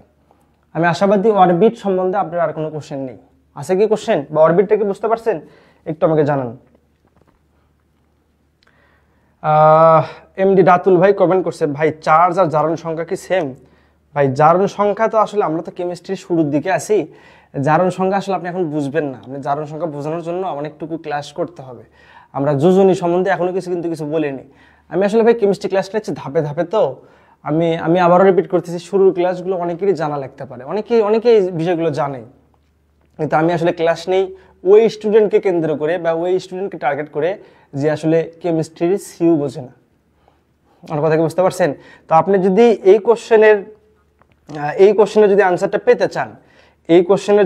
পেতে চান, তাহলে আপনাকে আরও একটু ক্লাস করতে হবে। অ্যাটলিস্ট যুজুনি যখন আমরা আমরা শুরু করব, তখন আপনি বিষয়টা জানতে পারেন। তারপরে এমডি আল মুহিত ভাই আমাকে কমেন্ট করছেন যে ভাইয়া কেন কে থেকে শুরু হলো, এটা আসলে ভাই বিজ্ঞানীরা ভালো জানে তারা আসলে কেন কে থেকে শুরু করলো। এটা আসলে মানে ওইরকম কোনো রুলস নাই বা ওইরকম কোনো নিয়ম নাই যে কে থেকে শুরু হলো, তা কোনো নিয়ম নাই। এটা বিজ্ঞানীরা শুরু করছে যে আমি 1 নাম্বার দ্বারা ইন্ডিকেট করতেছে, এটা হচ্ছে এন শেল, 2 নাম্বার দ্বারা ইন্ডিকেট করতেছে, এটা হচ্ছে এল শেল, ঠিক আছে। এটা আসলে মানে কোনো তথ্যের উপর ভিত্তি করে বা কোনো প্রমাণ সাপেক্ষে এই জিনিসগুলো আসলে আসেনি, বুঝছেন? এটা আমাদের একটা মনে রাখার একটা বিষয়, ঠিক আছে। তো আমরা অরবিট সম্বন্ধে ভালো মতো বুঝছি, ঠিক আছে। এখন আমরা যাবো আজকে ক্লাসের লাস্ট টপিক, সেটা হচ্ছে অরবিটাল। তো আপনাদেরকে আমি তো ভালো করে বুঝাইছি যে ভাই অরবিটাল আসলে কি, অরবিটাল কি উপশক্তি স্তর, তারপরে কিন্তু শক্তি স্তর চিনছেন। তো কোয়ান্টাম সেটের একটা তথ্য আছে, এই কোয়ান্টাম তথ্যের উপর ডিপেন্ড করে আমরা কিছু জিনিস পাইছি বা কিছু জিনিস আমরা বুঝতে পারছি। সেটা হচ্ছে যে কি, একটা পরমাণুর ক্ষেত্রে ইলেকট্রনগুলো সব সময় কেন্দ্রতে থাকে না, তাহলে আমরা কিন্তু ভালো করে জানি কেন্দ্রতে কিন্তু কি আছে, প্রোটন থাকে আর নিউট্রন থাকে, তাই না? তো এই প্রোটন আর নিউট্রন বাদে যে ইলেকট্রন থাকবে না, এই কথা কিন্তু আসলে একদম ভুল, মানে একদম সত্যি এটাও কিন্তু না, ঠিক আছে। এখানে ইলেকট্রন থাকতে পারে, তবে থাকার সম্ভাবনাটা খুব কম। কোয়ান্টাম তত্ত্ব বা কোয়ান্টামের যে একটা মানে এখানে যে নিয়ম আসে, সেই নিয়ম অনুসারে বিজ্ঞানীরা বলছে যে একটা পরমাণুর ক্ষেত্রে ইলেকট্রনগুলো নিউক্লিয়াসে না থেকে তার আশেপাশে তার চারিদিকে ত্রিমাত্রিক অঞ্চলে ঘুরপাক খায়, ত্রিমাত্রিক অঞ্চলে ঘুরপাক খায়। আমি আবার রিপিট করতেছি, কোয়ান্টাম তত্ত্বের উপর ভিত্তি করে বিজ্ঞানীরা বলতেছে যে ইলেকট্রনগুলো কি হয়, কেন্দ্রের এখানে না থেকে এর আশেপাশে ত্রিমাত্রিক অঞ্চলে থাকার সম্ভাবনা সব থেকে বেশি বলতে প্রায় 95% থাকার সম্ভাবনা বেশি এর আশেপাশে ত্রিমাত্রিক অঞ্চলে। ত্রিমাত্রিক বিষয়টা তো বোঝেন আপনারা, তো অথবা 3 ডাইমেনশনাল জানেন, এটা হচ্ছে কিন্তু 2D, এটা হচ্ছে আপনার 3D, ঠিক আছে, মানে ত্রিমাত্রিক অঞ্চল। তো এর আশেপাশে যে অঞ্চলটা আছে এই ত্রিমাত্রিক অঞ্চলগুলোতে, অঞ্চল বলতে বুঝছেন তো, কক্ষপথের কথা বলছে, তার মানে এই কক্ষপথগুলোতে ইলেকট্রন থাকার সম্ভাবনা বেশি, ঠিক আছে। তো এই কক্ষপথগুলো যে ইলেকট্রনগুলো থাকে, এখন বিভিন্ন কক্ষপথের একটা ধারণ ক্ষমতা আছে। ধরেন নিউক্লিয়াসের কাছাকাছি যে কক্ষপথটা আছে এটাতে যে ইলেকট্রন সংখ্যা থাকবে তার থেকে বড় যে কক্ষপথটা থাকতেছে বা তার থেকে দূরে যে কক্ষপথটা থাকতেছে এটার এরিয়াটা বেশি, অঞ্চলটা বেশি, ত্রিমাত্রিক অঞ্চলটা বেশি, পরিধিটা বেশি, যার কারণে ওই কক্ষপথে ইলেকট্রন সংখ্যাটা থাকবে বেশি। ধরেন এই যে কক্ষপথটা, এ তো নিউক্লিয়াসের সবচেয়ে কাছের কক্ষপথ, 1 নম্বর কক্ষপথ, তাই না? তো 1 নম্বর কক্ষপথে যে যতগুলো ইলেকট্রন ত্রিমাত্রিক অঞ্চলে থাকবে, 2 নম্বর কক্ষপথ নিউক্লিয়াস থেকে দূরে, তার পরিধিটা বেশি, তার অঞ্চলটা বেশি, তার কারণে এখানে ইলেকট্রন থাকার সম্ভাবনা আরো বেশি। হ্যাঁ, এক্স্যাক্টলি তাই। তো এই উপশক্তি স্তর হচ্ছে কি বা অরবিটালটা আসছে যে কি এই কোয়ান্টাম তত্ত্বের উপর ভিত্তি করে যে সব জায়গায় বা যে জায়গাগুলোতে বা যে কক্ষপথের যে জায়গাগুলোতে ইলেকট্রনগুলো থাকার সম্ভাবনা বেশি সেই সব জায়গাগুলোকে বলা হচ্ছে অরবিটাল। আমি আবার রিপিট করতেছি, কোয়ান্টাম তত্ত্বের উপর ভিত্তি করে নিউক্লিয়াসের বাইরে ত্রিমাত্রিক অঞ্চলে যে সব জায়গায় বা ত্রিমাত্রিক অঞ্চলে কক্ষপথের যে সব জায়গায় ইলেকট্রন থাকার সম্ভাবনা সব থেকে বেশি, কত বেশি? প্রায় 95%। এত বেশি যে সব জায়গায় বেশি সেই সব জায়গাকে বলা হচ্ছে কি অরবিটাল বা উপশক্তি স্তর, ঠিক আছে। তো ভাই একটু জিনিস রিয়েলাইজ করেন, আমরা তো আসলে মানে অরবিটটা, কক্ষপথটা আমরা ইন্ডিকেট করছি, কক্ষপথটা তো আমরা হচ্ছে যে শেল দ্বারা বা সংখ্যা দ্বারা আমরা রিপ্রেজেন্ট করছি, কিন্তু আমরা তো আসলে কি ত্রিমাত্রিক যে অঞ্চলগুলোতে আমাদের কি থাকে, ইলেকট্রনগুলো থাকে, সেগুলো তো আমরা আইডেন্টিফাই করিনি। তো বিজ্ঞানীরা এটা আমাদের সহজ করে দিচ্ছে। বিজ্ঞানীরা বলতেছে হ্যাঁ অবশ্যই এটাও আপনি আইডেন্টিফাই করতে পারবেন। কিভাবে আইডেন্টিফাই করতে পারবেন?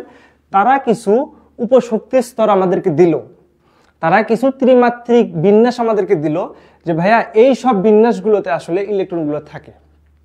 কোন সব বিন্যাস? তারা আমাদের কিছু মান দিল বা কিছু আসলে আমাদের অ্যালফাবেট দিল। তারা দিল হচ্ছে আমাদের কি এস, তারপরে দিল পি, তারপরে ডি, তারপরে এফ। বলতেছে এই 4 ধরনের অরবিটাল, 4 ধরনের উপশক্তি স্তরগুলোতে ইলেকট্রনগুলো থাকার সম্ভাবনা সব থেকে বেশি। আমি আরো যদি মানে স্পেসিফিকলি বলতে চাই, এরা আসলে ত্রিমাত্রিক গঠন বিশিষ্ট একটা কাঠামো, এই কাঠামোগুলোতে ইলেকট্রন থাকার সম্ভাবনা সব থেকে বেশি। আমার কথা কি বুঝতে পারছেন? তো এগুলোকে বলা হচ্ছে অরবিটাল, ঠিক আছে। আমি আবার রিপিট করতেছি, অরবিটালটা আসলে কি কোয়ান্টাম তত্ত্বের উপর ভিত্তি করে নিউক্লিয়াসের বাইরে যে সব অঞ্চলে বা যে সব ত্রিমাত্রিক অঞ্চলে বা যে সব কক্ষপথের ত্রিমাত্রিক অঞ্চলে ইলেকট্রন থাকার সম্ভাবনা সব থেকে বেশি সেই সকল হচ্ছে যে ত্রিমাত্রিক অঞ্চলকে বলা হচ্ছে অরবিটাল, তাই না? এখন সেই অরবিটালগুলো আসলে কি রকম ত্রিমাত্রিক বিন্যাস হতে পারে তারা আসলে ইন্ডিকেট করতেছে যে হ্যাঁ এস টাইপ হতে পারে, পি টাইপ হতে পারে, ডি টাইপ হতে পারে, আর হচ্ছে এফ টাইপ হতে পারে। তো আমরা আমাদের কনফিউশন পড়লাম যে ভাই ত্রিমাত্রিক তো বিন্যাস অনেক রকম হতে পারে, ত্রিমাত্রিক বিন্যাস আসলে অনেক রকম হতে পারে না, তো এটা আসলে কোনটা কি রকম? তখন বিজ্ঞানীরা বলতেছে যে হ্যাঁ এখানে আছে, তো ওরা বলতেছে এস হচ্ছে গোলাকার, এস যে অরবিটাল আছে বা এস যে উপশক্তি স্তর আছে তার আকৃতি আসলে গোলাকার, একটা গোলাকার একটা বস্তু, এটা কিন্তু একটা 3D বা 3 ডাইমেনশনাল বা ত্রিমাত্রিক একটা বস্তু। শেপ চিন্তা করে দেখেন, ত্রিমাত্রিক একটা বস্তু। আচ্ছা, অনেকের ক্ষেত্রে একটু ত্রিমাত্রিক নিয়ে কনফিউশন থাকতে পারে। দেখেন আধুনিক যুগে আমরা যা করি বা যা দেখি, ইভেন আমরাও যা দেখি আমরা কিন্তু ত্রিমাত্রিক ভেদেই দেখি। অর্থাৎ আপনি চোখ দিয়ে যা দেখেন আপনি সর্বোচ্চ 3টা তল দেখতে পারবেন, 3টা তল দেখতে পারবেন। আমি যদি আপনাকে এই ফোন দ্বারা উদাহরণ দিই, ধরেন এটা ফোন, আপনি যদি আমি এইভাবে ধরি, দেখেন আপনি কিন্তু আপনার 3টা তল দেখতে পাচ্ছেন। আপনি এই তলটা দেখতে পাচ্ছেন, আপনি এই তলটা দেখতে পাচ্ছেন, আপনি এই তলটা উপরের তলটা দেখতে পাচ্ছেন, আপনি কিন্তু এই যে নিচের তল, এই তল, এই তল, এটা কিন্তু দেখতে পাচ্ছেন না। ঠিক আছে, তো এটাকে বলা হচ্ছে ত্রিমাত্রিক। আপনি কিন্তু চোখ দিয়ে যা দেখেন সবসময় তিনটা তল দেখতে পারবেন। আমরা 3 ডাইমেনশনাল যুগে আছি, মানে আমাদের সবকিছু 3D সাপেক্ষে সবকিছু বিবেচনা করা হয়। তো এই গোলাকার বস্তুটা আসলে 3 ডাইমেনশনাল চিন্তা করে দেখেন, বিজ্ঞানীরা বলতেছে যে এই টাইপের এই 4 ক্যাটাগরির আমার 3 ডাইমেনশনাল অঞ্চলে অর্থাৎ ত্রিমাত্রিক অঞ্চলে আমার ইলেকট্রনগুলো থাকে। তার একটা হচ্ছে গোলাকার, পি বলতেছি, পি হচ্ছে দেখতে ডাম্বেল আকৃতির, পি হচ্ছে আমার কি ডাম্বেল আকৃতির, এটা একটা ত্রিমাত্রিক অঞ্চল, এখানেও ইলেকট্রন থাকতে পারে। আবার ডি হচ্ছে ডাবল ডাম্বেল আকৃতি, এরকম। ঠিক আছে, এটা হচ্ছে আমাদের কি এসপি ডি, সরি ডি আমার ডাবল ডাম্বেল আকৃতি। তো ডাবল ডাম্বেল আকৃতি, এখানেও আমার ত্রিমাত্রিক একটা, এটা আমার শেপ বা ত্রিমাত্রিক একটা গঠন, এটাও তো আমার ইলেকট্রন থাকতে পারে। আবার এফ, এফের আকৃতির একটা কমপ্লেক্স, এর আসলে এ সব মিলে ডি আর পি মিলে আসলে তার গঠনটা মোটামুটি হয়, তার আকৃতিটা আসলে জটিলতর কমপ্লেক্স, এভাবে হতে পারে, এভাবে হতে পারে, এভাবে হতে পারে, এভাবে হতে পারে। বুঝছেন, এটা হচ্ছে আমার এফের আকৃতি, এটা আসলে জটিল আকৃতি, এটা কিন্তু ভ্যালিড উদাহরণটা না, এটা আসলে ভ্যালিড আমার আকৃতি না, আমি তো আঁকতে পারিনি। এফের আকৃতি আসলে আপনাকে দেখানো যাবে না, কেন? এফের আকৃতি আসলে ত্রিমাত্রিক আকৃতি, তো এটা আসলে আপনাকে, এটা তো আপনি 2D তে দেখতেছেন, এটা আসলে আপনাকে বোঝানো যাবে না। ঠিক আছে, মানে এটা আসলে গঠনটা জটিল গঠন আর কি। তো আসেন আমি অরবিটাল সম্বন্ধে কি শিখলাম তাহলে, যে অরবিটাল আসলে কি, তাহলে অরবিটাল আসলে আমাদের ত্রিমাত্রিক কিছু গঠন থাকে, আমাদের এই যে নিউক্লিয়াসের কেন্দ্র করে ত্রিমাত্রিক কিছু অঞ্চল থাকে, সেই অঞ্চলগুলোতে আমাদের কি থাকে, সেই অঞ্চলগুলোতে আমাদের ইলেকট্রনগুলো থাকে। সেই ত্রিমাত্রিক অঞ্চলগুলো কি কি হতে পারে, একটা হচ্ছে এস, একটা হচ্ছে পি, একটা হচ্ছে ডি, আর একটা হচ্ছে আমার এফ। এই 4 ক্যাটাগরির ত্রিমাত্রিক অঞ্চলে আমাদের কি থাকে, ইলেকট্রনগুলো থাকে। ঠিক আছে, এখন বলেন ভাইয়া আমি আসলে কেমন কি আপনাকে বুঝাতে পারছি, আমি জানি না আসলে কি কতটুকু বুঝতে পারছেন। ভাইয়া আপনার ক্লাস অসাধারণ, এইভাবে চালিয়ে যান। ধন্যবাদ ভাইয়া, এটা আমার অনেক বড় পাওয়া। তারপরে ভাইয়া এটা একটা নিয়ম, জাস্ট কোনটার যে কথা বললেন, আচ্ছা কে থেকে শুরু হলো, নিয়ম জাস্ট, হ্যাঁ নিয়ম এটা বলতে পারেন, বা এটা আসলে বিজ্ঞান, এটা যখন যেটা আসলে যেভাবে আবিষ্কার করছে সেই প্যাটার্নে আসলে অনেক কিছু চলে। তারপরে কণ্ঠকুমার ভাইয়া, ভাইয়া আমি 9-10-এ কেমিস্ট্রি ভালোভাবে পড়িনি, এখন আইসে আপনার ক্লাস করতেছি, অনেক ভালোভাবে বোঝাচ্ছেন, আর আমার ডিপ্লোমা 3rd সেমিস্টারের পর থেকে ডুয়েট অ্যাডমিশনে দেওয়ার ইচ্ছা, তার আগে থেকে প্রিপারেশন নিচ্ছি। আপনার জন্য শুভকামনা ভাইয়া, আর আপনি আমার ক্লাস বুঝতেছেন, এটা আমার অনেক বড় পাওয়া, আমি এটা খুব ভালোভাবে নিচ্ছি। ঠিক আছে, আর আপনি যদি ডুয়েট অ্যাডমিশনের ক্ষেত্রে প্রিপারেশন নিতে থাকেন, বা আপনি যদি আশাবাদী থাকেন, ইনশাল্লাহ ভালো কিছু হবে। মানুষ আসলে দেখেন, আপনি একটু আউট অফ টপিক কথা বলি, ঠিক আছে, মানুষ আসলে পড়াশোনার ক্ষেত্রে, যে কোনো ক্ষেত্রে আসলে দেখেন, আপনি আপনার শৈশবকালের দিকে তাকান, আল্লাহ বা আমাদের সৃষ্টিকর্তা, আপনি মন থেকে যা চাইছেন সৃষ্টিকর্তা কিন্তু আপনাকে তাই দিছে। একটু আপনি চোখ বন্ধ করে তাকান, আপনি দেখেন ব্যাকগ্রাউন্ডে দেখেন, আপনি মনে মনে যা চাইছেন, ঠিক আছে, সৃষ্টিকর্তা আপনাকে তাই দিছে। এটা আমাদের সৃষ্টিকর্তার একটা নিয়ামত। ঠিক আছে, আপনি যদি বলেন ভাই আমি তো এটা চাইছিলাম, এটা পাইনি, ভাই আপনি সেটা চাওয়ার মতো করে চাননি, আপনি চাওয়ার মতো করে চাননি বিধে আপনি পাননি। মন থেকে যে জিনিসটা চাইছেন, বা যেটা আসলে সেইভাবে চাওয়ার মতো করে আল্লাহর কাছে চাইছেন, দেখেন আল্লাহ আপনাকে ঠিকই দিছে। ঠিক আছে, তো এটার জন্য আসলে দরকার নিজের একটা শক্তি, সেই শক্তিটার নাম হচ্ছে ইচ্ছা শক্তি। আপনি আসলে ডুয়েট অ্যাডমিশনে আসবেন, আপনি একটা পাবলিক ইউনিভার্সিটিতে আসবেন, আপনার ভাই কিচ্ছু লাগবে না, আপনি শুধু আপনার ডেডিকেশনটা একটু ফিল আপ করেন, আপনি আপনার লক্ষ্যটা স্থির করেন, আমি ডুয়েটে পড়বো ইনশাল্লাহ। ঠিক আছে, এই লক্ষ্যটা স্থির করেন, পড়াশোনাটা আপনার এমনি হবে। আপনার কথা ভাই পড়াশোনা এমনি হবে, আমি তো চাই না, আপনি চান না, আপনি চাওয়ার মতো করে চান না। আপনি যদি চান বই আপনাকে এমনি টানবে, আপনি বইয়ের কাছে যাওয়া লাগবে না, বই আপনাকে টানবে। ঠিক আছে, তো এটা আসলে মানুষের আসলে চাওয়াটা আসলে সবচেয়ে বেশি। আপনি আপনার চাওয়াটা আগে সিলেক্ট করেন, আপনি আপনার চাওয়াটা আগে স্থির করেন যে আমার এটা হতে হবে, আমি জানি না, আল্লাহ তুমি এটা আমাকে দাও, আমার এটা পাইতে হবে। তখন দেখবেন যে পড়াটা আপনাকে কত টানবে। প্রত্যেকটা সফল মানুষের পেছনে আসলে এই জিনিসগুলো কাজ করে। ঠিক আছে, 2 নৌকা পাড়া দিয়ে বা 3-4টা অনেকটা জিনিস ধরে বসে থাকলে দেখবেন যে শেষমেশ একটা হবে না। ঠিক আছে, আপনি এমন কোনো সফল মানুষের গল্প দেখাতে পারবেন না যারা আসলে অনেক বেশি কিছু নিয়ে চিন্তা করতো, অনেক অপশন ছিল, তারা আসলে ছিল না। তারা দেখবেন, সবাই দেখবেন যে ওয়ান ওয়েতে ছিল, যে হয় হবে, না হয় না। ঠিক আছে? তো এই জিনিসগুলো অনেক বেশি ইম্পর্টেন্ট, বুঝছেন? আপনি আপনি আমাকে কমেন্ট করছেন, আপনি আপনি আসলে আপনার জন্য অনেক শুভকামনা। আপনি শুধু এই জিনিসগুলো একটু ফলো করে থাকেন, আর কেমিস্ট্রি ক্লাস তো করতেছেন, আমাদের কোর্সে যদি আর ক্লাসগুলো করতে থাকেন তাহলে ইনশাল্লাহ আপনার জন্য অনেকটুকু সহজ হয়ে যাবে, আপনার পথটা অনেকটুকু সহজ হয়ে যাবে। কারণ আমাদের আগে কিন্তু নন ডিপার্টমেন্ট পরীক্ষা হয়, বুঝছেন? আপনি যদি নন ডিপার্টমেন্ট ভালো কিছু করতে পারেন তারপরে কিন্তু ডিপার্টমেন্ট পরীক্ষাটা হয়, ঠিক আছে?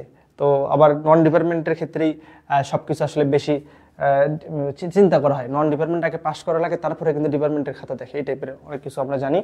যাই হোক, এই জিনিসগুলো আমরা আলোচনা করি। তাহলে দেখেন আমার অরবিটাল সম্বন্ধে আমি আবার রিপিট করতেছি, অরবিটাল সম্বন্ধে কারো কিছু আর কোনো কোশ্চেন আছে কিনা?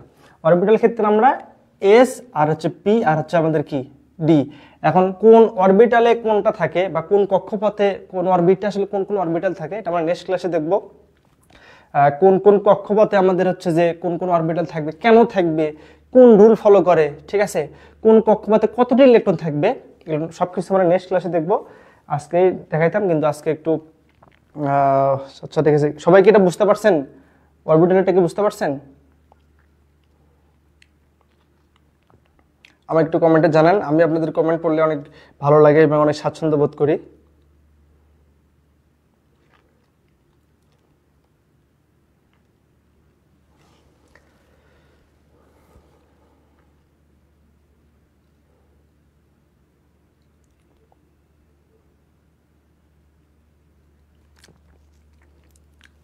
জি ভাইয়া, বুঝতে পারছি।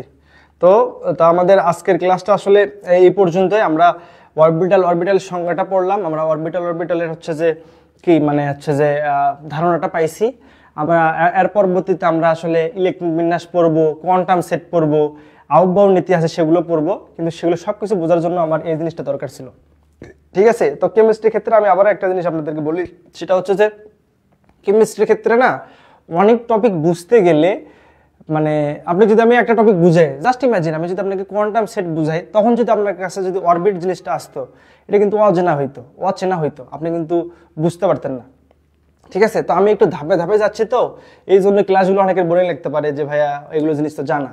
তো এই জিনিসটা আমি একবারে করতেছি কেন, পরবর্তীতে কোনো টপিক যদি আমি ধরি, এই টপিকের সব কিছু যেন আপনারা জানেন, সব কিছু যেন আপনি বোঝেন। ইভেন আপনি তখনই এই জিনিসটা এনজয় করবেন যখন দেখবেন যে আপনি পূর্ববর্তী সবকিছু বুঝে যাচ্ছেন, এই টপিকগুলোতে ওই পূর্ববর্তী জিনিসগুলো আসলে আসতেছে, তখন কিন্তু ভালো লাগবে যে হ্যাঁ আমি তো অরবিট চিনি, অরবিট আসলে কি, আমি তো অরবিটাল চিনি, অরবিটাল আসলে কি, তখন কিন্তু অনেকটা সহজ হবে। তো আমি চাইলেও ক্লাসগুলো স্কিপ করে ডিরেক্ট কোয়ান্টাম সেটে যেতে পারতাম, ঠিক আছে? কিন্তু আমি যাইনি, আমি আপনাদেরকে একদম বেসিক থেকে শুরু করে আস্তে আস্তে ডেভেলপ করতেছি, যাতে পরবর্তীতে যে কোনো টপিকে গেলে আপনি যেন বুঝতে পারেন যে হ্যাঁ এই ঠিকঠাক মতো বুঝে যাচ্ছি বিধে আমি এটা পারতেছি, ঠিক আছে? এর পরবর্তী ক্লাসে আমরা কিছু জিনিস দেখবো যে একটা মৌল পরিবর্তন হচ্ছে, যদি এগুলো পরিবর্তন করা সম্ভব কিনা, এটা অনেক কিছু দেখবো। আমাদেরকে একটু সময় দেন, আমাদের সাথে সাথে থাকেন, ইনশাল্লাহ কেমিস্ট্রিতে অনেক ভালো কিছু আউটপুট আশাবাদী, আমিও আশাবাদী, আপনাদের ক্ষেত্রেও আমি আশাবাদী, ইনশাল্লাহ ভালো কিছু হবে, ঠিক আছে? কিন্তু আমাদেরকে একটু যেতে দেন, ঠিক আছে? প্রথম 2-3 ক্লাস একটু হয়তো বা বললাম, তো আবারও বলতেছি, প্রথম 2-3 ক্লাস হয়তো একটু বোরিং লাগতে পারে, কারণ চেনা জিনিস, যেমন অনেকে অরবিটাল সব কিছু জানে। তো এই জিনিসগুলো একটু ধৈর্য সহকারে দেখেন, তবে রিভিশন করে থাকেন, যেন আপনার কোনো জিনিস যেন ল্যাক্স না থাকে, কোনো জিনিস যেন মানে অন্য কনসেপ্টে না থাকে, যেটা সঠিক কনসেপ্ট বা যেটা আসলে আপনার খুব মানে যেটা চেনা কনসেপ্ট, যেটা আসলে সঠিক নিয়ম, সেটা যেন আমার মাথায় থাকে, ঠিক আছে? তো আমাদের ক্লাসটা আজকে এই পর্যন্তই। আর কিছু কমেন্ট করবেন বা আপনার কিছু জানার আছে? ভাই ডিপার্টমেন্টে নন ডিপার্টমেন্টে এক্সাম কি একদিনে হয়? হ্যাঁ ভাইয়া, আপনার পরীক্ষা হয়, প্যাটার্ন অবশ্য চেঞ্জ করছে, লাস্ট টাইম যে পরীক্ষাটা হয়েছে এখানে এমসিকিউ হয়েছে, এমসিকিউ আগে নেই, ঠিক আছে? তারপরে আপনার নন ডিপার্টমেন্ট পরীক্ষা হবে, তারপরে ডিপার্টমেন্ট পরীক্ষা হবে, 2 ঘন্টা হয় পরীক্ষা, বুঝছেন? 2 ঘন্টায় পরীক্ষাটা হয়, 1 ঘন্টা হয় নন ডিপার্টমেন্টের জন্য, 1 ঘন্টা ডিপার্টমেন্টের জন্য, ঠিক আছে? আমাদের সিএসসির পরীক্ষাটা আমি জানি না আপনি কোন ডিপার্টমেন্টে, আমি সিএসসি স্টুডেন্ট, আমি সিএসসির কথা বলতেছি। আমাদের সিএসসি পরীক্ষাটা হয় বিকেলবেলা, অর্থাৎ 2টা থেকে পরীক্ষাটা শুরু হয়। তারেক শফিক ভাইয়া, আমাদের এই দিন ডুয়েটের পূর্ণাঙ্গ প্রশ্ন দেখিয়ে প্যাটার্নটা বুঝিয়ে দিলে ভালো হয়। ভাই আপনি আসলে পূর্ণাঙ্গ প্রশ্ন যদি দেয় না, আপনি আসলে অনেকটুকু আমি তো আসলে বুঝাইনি, চিনাইনি, এই জন্য অনেকটু আসলে বুঝতে পারবেন না, বুঝছেন? আমি যদি ভৌত পাঠটা শেষ করি, আমি যখন ভৌত পার্টনারটি শেষ করব তখন যদি আপনাকে বলি যে ভাই এই পার্ট থেকে এই কোশ্চেন আসছে, তখন আপনার জন্য বিষয়টা বোধগম্য হবে। ধরুন আমি যদি এখন আপনাকে রাসায়নিক বন্ধন সম্বন্ধে অনেক কিছু বলি, আপনি বুঝলেও হয়তো অনেকে বুঝতে পারবে না, ঠিক আছে? তো এই জন্য আসলে আমি আপনাদের সব চাহিদাই, আপনাদের সব কোশ্চেনই মানে আপনাদের মন মতো হবে ইনশাল্লাহ, ঠিক আছে? আপনাদের সব যে এক্সপেকটেশন সবই পূরণ হবে, কিন্তু আমাকে একটু আমার প্যাটার্নে যেতে দেন, তাহলে দেখবেন যে সব কোশ্চেনের অ্যান্সার আপনি পাচ্ছেন, বুঝছেন? আপনার এই কোশ্চেনটা আমার মাথায় থাকলেও আমি প্যাটার্ন সম্পূর্ণ দেখিয়ে দেবই। ইভেন আমি যদি ভৌত পাঠটা যখন শেষ করব তখন আপনাদেরকে দেখে দেবো যে ভৌত পাঠ থেকে বিগত সালগুলোতে কী কী টাইপের কোশ্চেন আছে, সেগুলো সলভ করতে আপনারা পারতেছেন কিনা, বুঝতেছেন কিনা, এই জিনিসগুলো, ঠিক আছে? রাকিব সরকার ভাই বলছেন যে ভাই এভাবেই যান, আমাদের মতো দুর্বলদের জন্য উপকার হবে। ঠিক আছে ভাই, নিজেকে কখনো দুর্বল ভাববেন না, ঠিক আছে? স্ট্রং ভাববেন, ওকে? আর আমি ক্লাস নেই ভাই এইটুকু রিপ্রেজেন্ট করে বা এইটুকু মনে করি যে আমার যেন ক্লাস যারা অডিয়েন্স বা যারা আসলে শিক্ষার্থী যারা বুঝতেছে, তারা যেন কেউ কোনো কনসেপ্ট বাদ না থাকে। হয়তো বা আমার সময়টা একটু বেশি লাগতেছে, আমি সেটা মনে করি না, ঠিক আছে? আমি সেটা মনে করি না, আমরা একটু ধীরে ধীরে যাব, কিন্তু আমরা সব কিছু গুছিয়ে সব কিছু বুঝিয়ে তারপরে সামনের দিকে যাব, ঠিক আছে? তো আর মনে হয় কারো কোশ্চেন নেই, তো আজকে ক্লাসটা এই পর্যন্ত, নেক্সট ক্লাসে দেখা হবে তাহলে। আর কেউ কি কোশ্চেন করবেন? অসাধারণ ক্লাস ভাইয়া, কালকের জন্য অত্যন্ত দুঃখিত, কালকে আচ্ছা জানি না আমি কিছু, ঠিক আছে ভাইয়া? তাহলে সবাই ভালো থাকেন, সুস্থ থাকেন, আর পেজের সাথে থাকুন। আর আপনাদের আজকের ক্লাসটা যদি যারা দেখছেন একটু সামারি করেন, কারণ নেক্সট ক্লাসে কিন্তু আমাদের এই জিনিসগুলো লাগবে, ওকে? ভালো থাকেন, সুস্থ থাকেন, সবার জন্য শুভকামনা। আসসালামু আলাইকুম।